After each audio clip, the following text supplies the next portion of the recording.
11월 어느 평일 저녁 서울 마포구의 작은 투룸 빌라. 34살 지연은 퇴근하자마자 부엌에 섰다. 냉장고 문을 열었다가 닫고 다시 열었다가 닫았다. 마트 갈 시간이 없었다. 저녁은 간단히 계란말이와 된장찌개로 때우기로 했다. 남편 민호는 거실 소파에서 노트북을 펼쳐놓고 야근 중이었다. IT 중소기업 과장, 요즘 신규 프로젝트 때문에 밤 11시가 넘어야 잠들었다. 지연은 중학교 영어 교사다. 아이들은 귀엽지만 학부모 민원과 행정 업무에 지쳐 집에 오면 말수가 줄어든다. 여보, 저녁 거의 다 됐어. 손 좀 씻어. 응, 이것만 끝내고 5분. 5분은 언제나 20분이 된다. 지연은 익숙한 듯 상을 혼자 차렸다. 식탁에 마주 앉은 두 사람은 별말 없이 밥을 떴다. TV에선 저녁 뉴스가 흘러나왔다. 요즘 장모님은 좀 어때?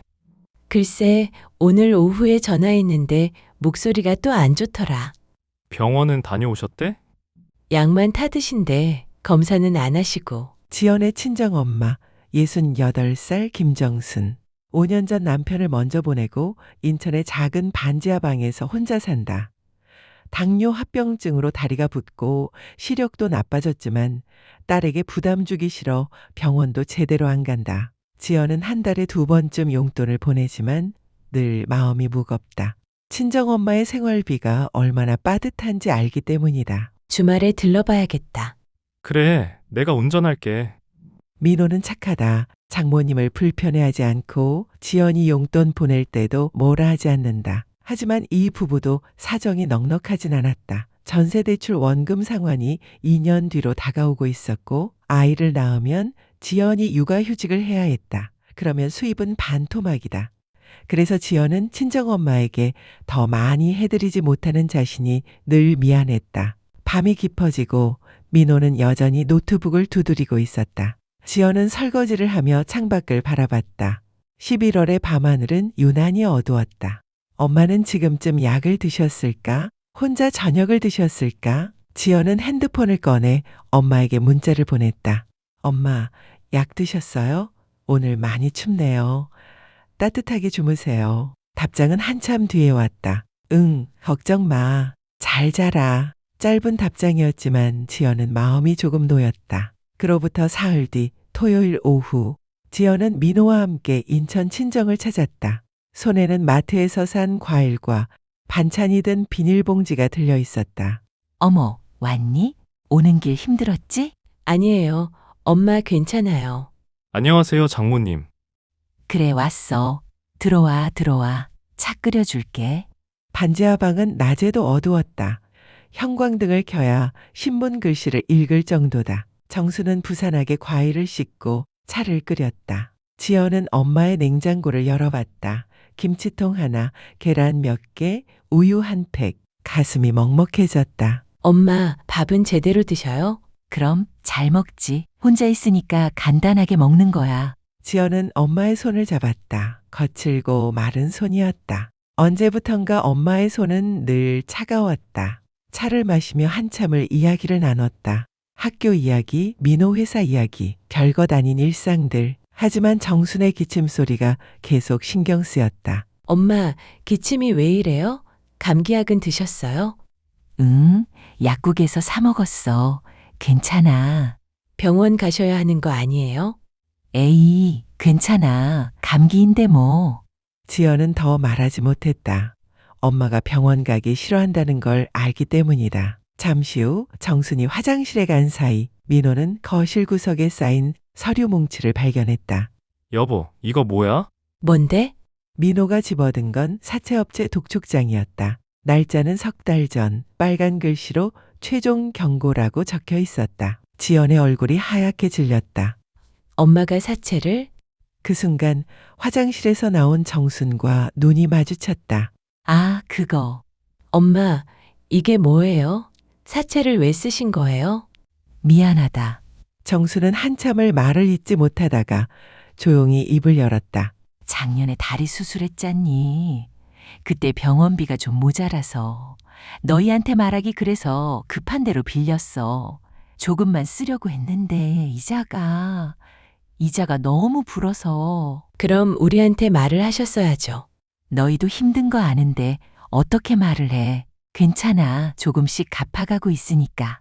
하지만 독촉장을 자세히 보니 원금 5천만 원에 이자가 붙어 총 빚이 7,200만 원까지 불어나 있었다. 지연은 눈물이 났다. 민호는 말없이 지연의 어깨를 감쌌다. 장모님, 저희가 같이 해결해봐요. 일단 이자라도 막아야... 아니야. 내일이야. 걱정 마. 엄마, 이자가 얼마나 되는데요? 이렇게 두면 평생 못 갚아요. 한 달에 200만 원씩. 200만 원이요? 지연은 숨이 막혔다. 엄마의 생활비도 빠듯한데 어떻게 매달 200만 원씩 이자를 갚는단 말인가. 장모님, 지금까지 어떻게 갚으셨어요? 아침 일찍 식당에서 설거지하고 저녁엔 편의점 야간 알바 좀 했어. 엄마, 그 몸으로 어떻게? 괜찮아. 일하는 게 좋더라. 혼자 있는 것보다. 정수는 눈을 피했다. 지연은 엄마의 손을 다시 잡았다. 거칠고 갈라진 손, 이 손으로 매일 찬물에 설거지를 하셨구나. 결국 그날은 아무 결론도 내리지 못한 채 지연 부부는 무거운 마음으로 집으로 돌아왔다. 차 안은 내내 침묵이었다. 집에 도착해서도 두 사람은 말이 없었다. 지연은 거실 소파에 앉아 한참을 멍하니 있었다. 여보, 응. 우리 적금 깨서 이자라도 막자. 그러면 우리 전세 대출은 어떻게? 두 사람은 다시 침묵에 빠졌다. 현실은 냉정했다. 2천만 원짜리 적금으로는 7천만 원이 넘는 빚을 어쩔 수 없었다. 그로부터 일주일 후 화요일 저녁, 지연은 친정엄마에게 전화를 걸었다. 어떻게든 돈을 마련해서 사채 이자라도 갚아드리려고 했다. 엄마, 저예요. 그 사채업체 연락처 좀 알려주세요. 지연아, 왜? 제가 알아봐야죠. 이자라도 협상할 수 있는지. 잠시 침묵이 흘렀다. 지연아, 이상한 일이 있어. 뭐라고요? 오늘 업체에서 전화 왔는데 빚이 전액 상환됐다는 거야. 나도 깜짝 놀라서 물어봤더니 누가 대신 갚았다는 거야. 누가요? 나도 몰라. 진짜 모르겠어. 업체에서도 그냥 입금 확인됐다고만 하더라고. 지연은 멍하니 전화기를 내려다봤다. 7천만 원이 넘는 돈을 누가 대신 갚아줬다는 걸까? 네 오빠는 자기 집 전세 대출도 빠듯해. 절대 아니야. 그럼 작은 오빠? 작은 오빠도 애 둘 키우느라 빠듯한 거 알잖아. 그럼 혹시 이모? 아니면 외삼촌? 다 물어봤어. 아무도 모른대. 지연은 전화를 끊고 민호에게 상황을 설명했다. 왔나? 누가? 그러게 엄마도 모른대. 혹시 친척 중에 여유 있는 분 계셔? 없어. 다들 형편이 어려워. 그럼 두 사람은 서로를 바라봤다. 여보, 혹시 당신이? 나? 내가 무슨 돈으로? 우리 적금이 겨우 2천만 원인 거 알잖아. 그래, 미안. 지연은 혼란스러웠다. 누가 친정엄마의 사채를 갚아준 걸까? 그리고 왜 말도 없이 갚아준 걸까? 혹시 사기는 아닐까? 나중에 더 큰 돈을 요구하는 건 아닐까? 지연은 밤새 잠을 이루지 못했다. 다음 날 지연은 학교에서도 수업에 집중하지 못했다. 쉬는 시간마다 친정 친척들에게 전화를 돌렸다. 이모, 혹시 우리 엄마 빚 갚아주신 거 아니에요? 이모는 황당해했다. 무슨 소리야? 나도 빠듯해 죽겠는데. 외삼촌도 큰오빠도 작은오빠도 모두 아니라고 했다. 며칠이 지났지만 의문은 풀리지 않았다. 지연은 밤마다 핸드폰을 뒤지며 혹시 모를 단서를 찾으려 했다. 그러던 어느 일요일 오후, 지연과 민호는 시댁을 방문했다. 시아버지 댁은 강남구의 오래된 아파트 단지였다. 시아버지 박현중은 올해 70살, 대기업 격리부장으로 정년 퇴직한 뒤 혼자 살고 있었다. 시어머니는 민호가 대학생이던 20년 전에 암으로 세상을 떠났다. 왔어? 아버지 안녕하세요? 아버님, 저희가 장 좀 봐왔어요. 냉장고에 넣어드릴게요. 그래, 수고했어. 현중은 과묵한 사람이었다. 말수가 적고 감정 표현도 거의 하지 않았다. 아들 민호가 결혼할 때도 축의금만 건네고 결혼식에서는 단 한마디도 하지 않았다. 지연은 처음엔 시아버지가 자신을 탐탁지 않게 여긴다고 생각했다. 하지만 시간이 지나며 깨달았다. 그는 원래 그런 사람이었다. 거실에 앉아 차를 마시며 민호는 시아버지와 건강 이야기를 나눴다. 요즘 혈압은 어떠세요? 약 먹으니까 괜찮아. 병원은 정기적으로 다니시죠?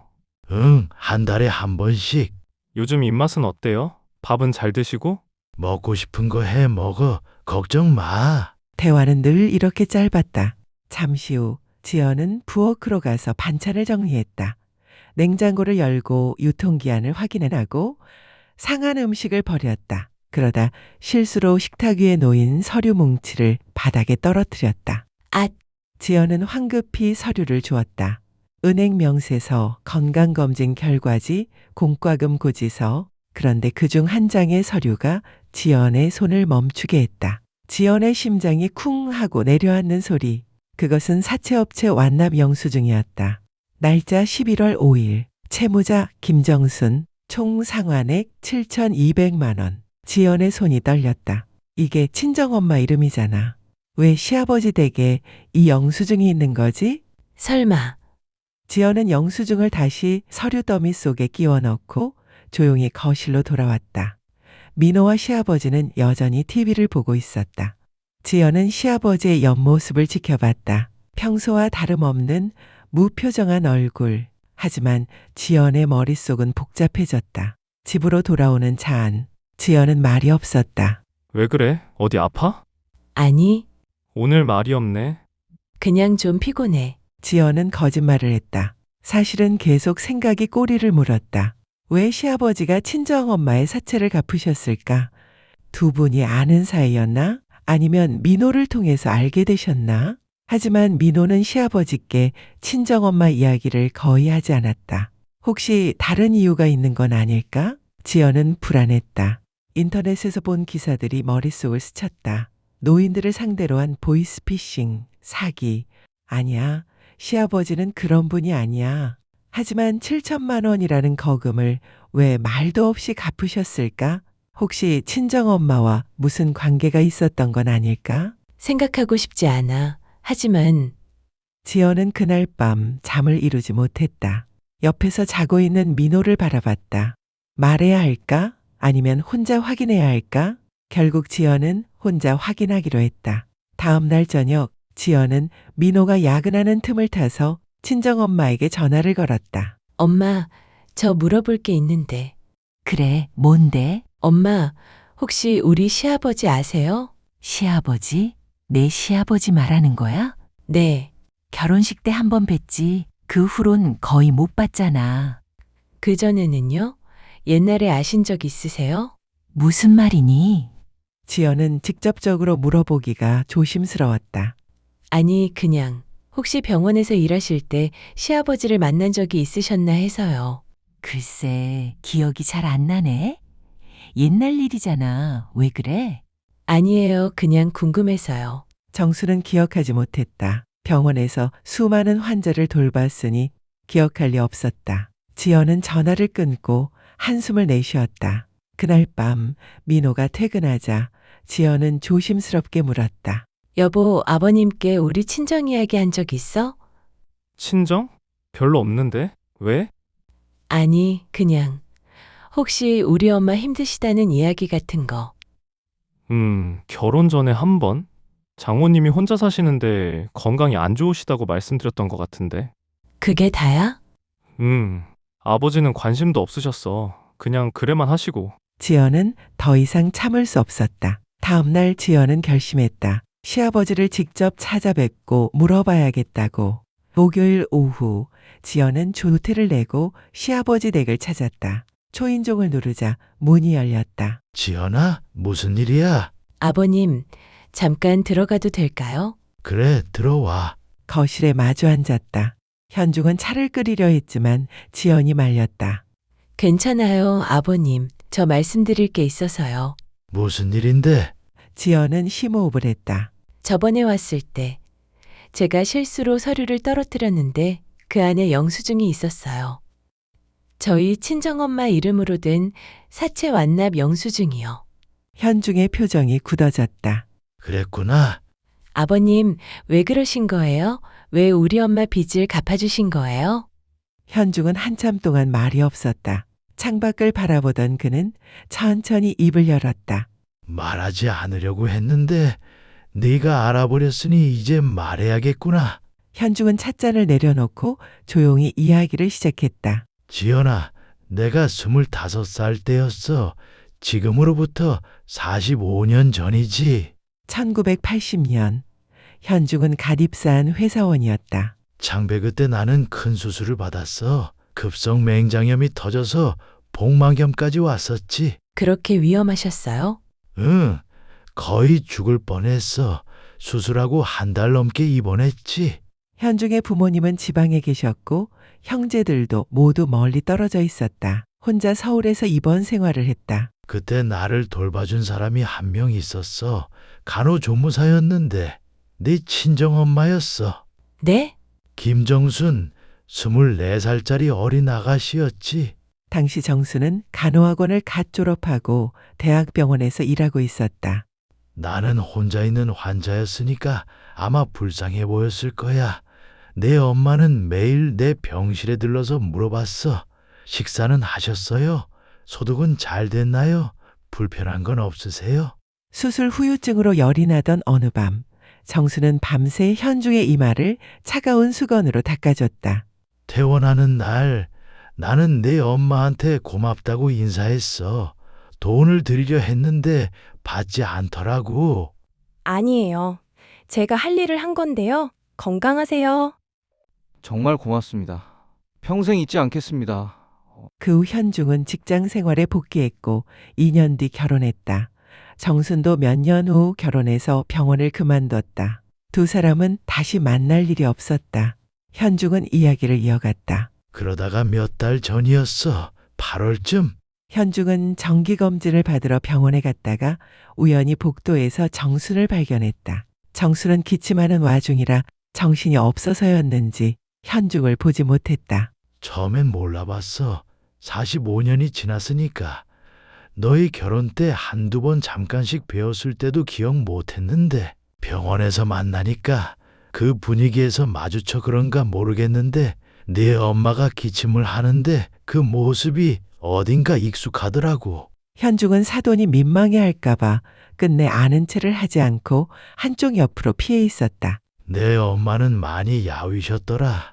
얼굴색도 안 좋고 계속 기침을 하시길래 걱정이 되더라고. 하지만 현중은 직감했다. 저건 단순한 감기가 아니라고. 나는 내 엄마가 집에 가실 때까지 몰래 따라갔어. 인천 반지하방까지. 아버님, 집 앞에서 내 엄마가 계단에 주저앉아 한참 숨을 고르시더라. 그 모습을 보고 가슴이 아팠어. 며칠 후 현중은 다시 병원에 갔다. 의사에게 김정순이라는 환자를 아냐고 물었다. 의사는 개인정보라 말할 수 없다고 했지만 현중은 간곡히 부탁했다. 검사 결과 당뇨합병증이 심합니다. 신장 기능도 많이 떨어졌고요. 지속적인 치료가 필요한데 환자분이 경제적 어려움을 이유로 치료를 거부하셨습니다.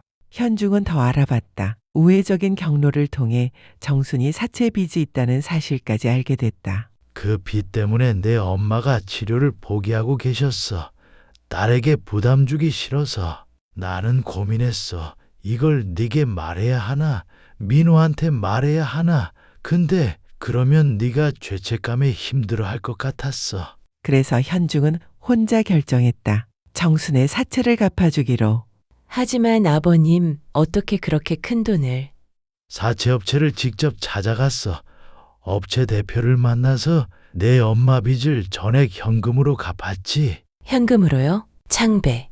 응, 은행 창구에서 현금으로 인출해서 가져갔어. 내 퇴직금 일부랑 아껴둔 적금을 해지했지. 지연의 눈에 눈물이 고였다. 아버님, 그런데 그렇게 대신 갚아주시면 증여세 문제가. 알고 있어. 세무사한테 미리 상담받았어. 내 엄마는 재산이 거의 없으시니까 증여세는 면제받을 수 있다고 하더라. 그리고 업체한테 부탁했어. 채무자 본인 명의로 완납 처리해 주시고 누가 갚았는지는 말하지 말아달라고. 그래서 엄마가 모르셨던 거군요. 사채업체는 돈만 받으면 되니까 별말 없이 처리해 줬어.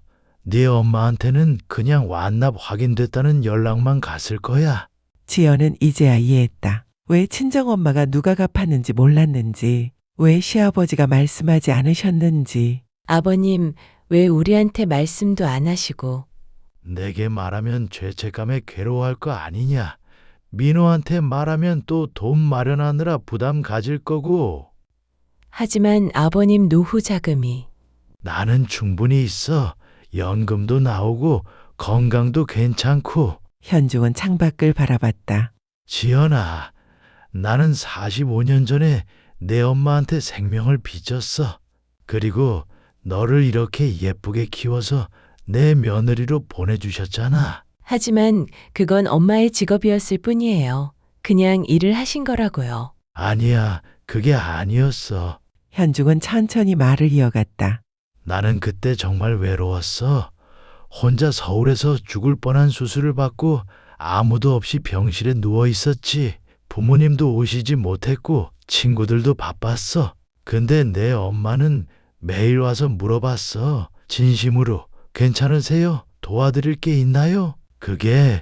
그게 나한테는 세상에서 가장 따뜻한 말이었어. 지연은 고개를 숙였다. 돈으로 값을 매길 수 없는 게 있어. 내 엄마가 준 건 돈이 아니라 마음이었어. 나는 그 마음의 값을 이제야 돌려준 거야. 근데 솔직하게 말하면 예전 그 인연이 아니었더라도 내 며느리의 친정엄마가 아프시면 도와드리고 싶었을 거야. 그러니 망설일 이유가 없었지. 아버님, 내게 말하지 않은 건 미안해. 근데 이건 나와 내 엄마 사이의 일이었어. 내가 짐을 질 필요는 없었어. 지연은 더 이상 참지 못하고 울음을 터뜨렸다. 얼마나 외로우셨을까. 시아버지도 친정엄마도 두 분 다 혼자서 모든 걸 짊어지려 하셨구나. 한참을 울던 지연이 고개를 들었다. 아버님, 감사합니다. 정말 감사합니다. 고맙긴 당연한 일을 한 건데 당연한 일이 아니에요. 7천만 원이 작은 돈이 아니잖아요. 돈으로 따질 일이 아니야. 현중은 지연의 손을 꼭 잡았다. 지연아, 너무 미안해하지 마. 내 잘못이 아니야. 내 엄마는 좋은 분이야. 나도 너도 민호도 알고 있잖아. 이제 우리가 같이 모시면 돼. 아버님, 지연은 또다시 눈물을 흘렸다. 이번엔 감사의 눈물이었다. 일주일 후 일요일 오후 지연은 조용히 계획을 세웠다. 먼저 친정엄마를 만나러 갔다. 엄마, 오늘 시간 좀 내주세요. 왜? 무슨 일인데? 엄마, 제가 알게 된 게 있어요. 뭘? 지연은 심호흡을 하고 천천히 말을 꺼냈다. 엄마 사채빚이요. 그거 갚아주신 게 시아버님이셨어요. 뭐라고? 7천만 원. 시아버님이 다 갚아주셨어요. 정수는 믿을 수 없다는 표정으로 지연을 바라봤다. 말도 안 돼. 사돈어른이 왜? 엄마 들어보세요. 아버님이 45년 전에 엄마한테 간호받으신 적 있대요. 45년 전? 네, 엄마가 대학병원에서 간호조무사로 일하실 때요. 아버님이 급성 맹장염으로 수술받으셨는데 그때 엄마가 간호해 주셨대요. 기억이 안 나는데. 아버님은 기억하고 계셨어요. 45년 동안 그 은혜를 잊지 못하셨대요. 그러다가 몇 달 전에 병원에서 우연히 엄마를 보셨대요. 기침하시는 모습 보고 걱정되셔서 몰래 따라가셨대요. 뭐? 그리고 엄마가 사채빚 때문에 치료를 포기하셨다는 걸 아시고 직접 사채업체 찾아가서 현금으로 다 갚아주셨어요. 정순의 눈에 눈물이 맺혔다. 그런데 왜 나한테 말을 안 하신 거야? 우리한테도 말씀 안 하셨어요. 우리가 죄책감 느낄까 봐요. 엄마, 아버님이 엄마 만나고 싶어 하세요. 직접 인사드리고 싶으시대요. 아니야. 나는 못 가. 얼굴을 어떻게 들어. 엄마 가셔야 해요. 아버님이 정말 오래 기다리셨어요. 근데 내가 기억도 못 하는데 어떻게 가? 괜찮아요. 아버님은 그냥 엄마가 건강하시길 바라시는 거예요. 엄마, 제발 한 번만 같이 가주세요. 정수는 한참을 망설이다가 고개를 끄덕였다. 알았어. 지연은 엄마의 손을 꼭 잡았다. 그리고 두 사람은 차에 올랐다. 차 안은 내내 침묵이었다. 정수는 창밖을 바라보며 무언가 생각에 잠겨 있었다. 지연아, 45년 전 일을 내가 정말 기억 못하는데 괜찮아요. 엄마, 아버님은 엄마가 기억 못하셔도 괜찮다고 하셨어요. 근데 7천만 원이나 되는 돈을 어떻게 갚아야 하지? 엄마, 그건 생각하지 마세요. 아버님은 그냥 은혜를 갚으신 거래요. 은혜라니 나는 그냥 일을 한 건데 엄마한테는 그냥 일이었을 수도 있지만 아버님한테는 평생 잊을 수 없는 따뜻함이었대요. 정수는 눈물을 훔쳤다. 차는 시아버지 댁 앞에 도착했다. 정수는 불안한 표정으로 차에서 내렸다. 지연아, 나 너무 떨려. 괜찮아요. 엄마, 제가 옆에 있잖아요. 지연은 엄마의 손을 잡고 함께 현관문 앞에 섰다. 초인종을 눌렀다. 문이 열렸다. 거실에 현중과 민호가 서 있었다. 정순과 현중의 시선이 마주쳤다. 사돈 어른, 오셨습니까? 지연은 두 분을 거실로 안내하고 마주 앉혔다. 정수는 고개를 들지 못했다. 사돈 어른, 제가 뭐라 말씀드려야 할지 이렇게 큰 은혜를 입었는데 저는 아무것도 기억하지 못했어요. 정말 죄송합니다. 아닙니다. 기억하실 필요 없습니다. 현중은 정순을 마주보며 말했다. 김정순 씨, 당신은 45년 전에 제 생명을 구해주셨습니다. 그건 그냥 제가 할 일을 한 건데요. 저한텐 그게 다가 아니었습니다. 당신이 없었다면 저는 그 병실에서 혼자 죽었을지도 모릅니다.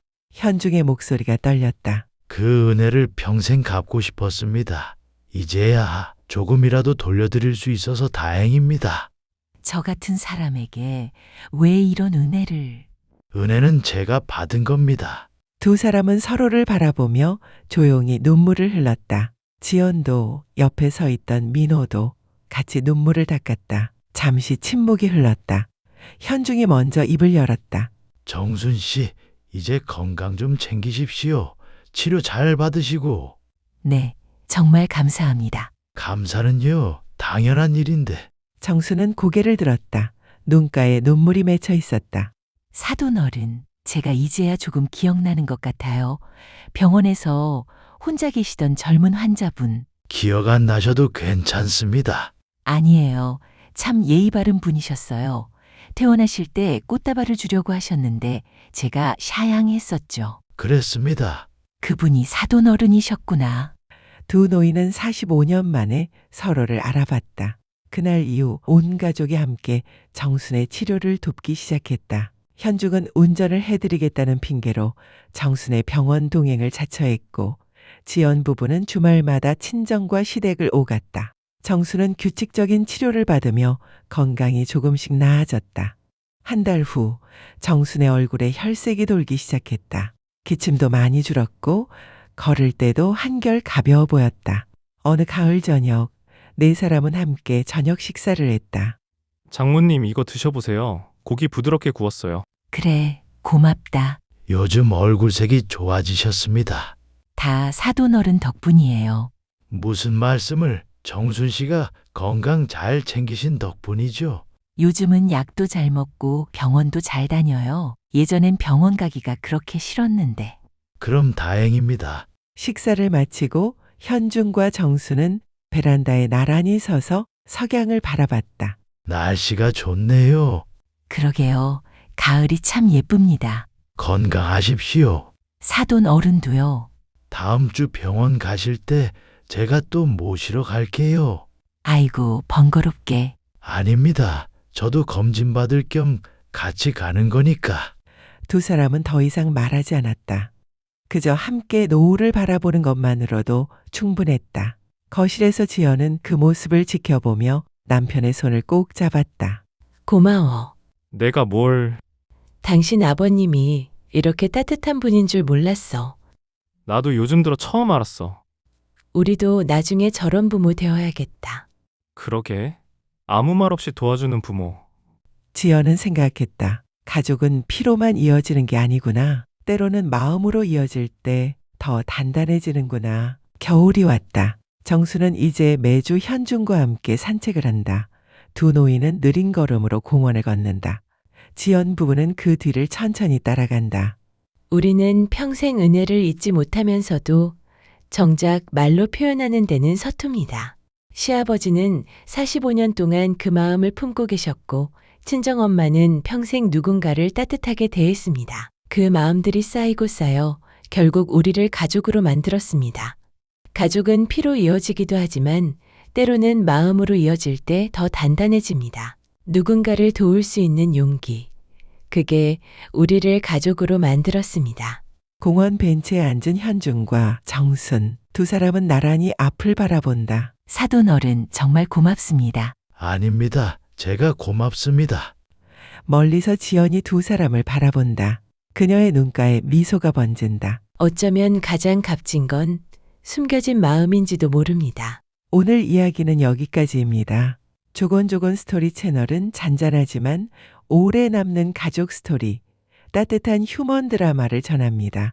구독, 좋아요, 댓글로 여러분의 마음도 표현해 주세요.